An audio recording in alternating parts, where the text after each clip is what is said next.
Es y el grito de esperanza, es y el grito de inspiración.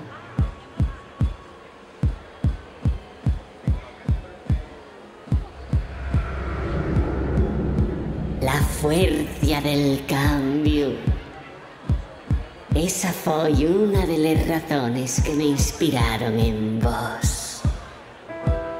No hay apacigüen sin tormentes, y la vuesa historia y lo que vos toca vivir juntos.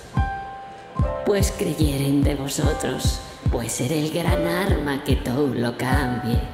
Eso ye una parte de la magia que vosotros vos quedasteis. Eso ye una parte que casi escaecéis.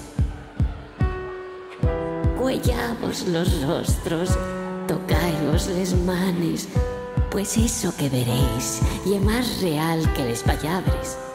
Pues eso que veis y la vida que queréis vivir, nun la que vos manden. Mirai en el vueso rostro la llave del cambio y no vos amedrentar ante lo escuro.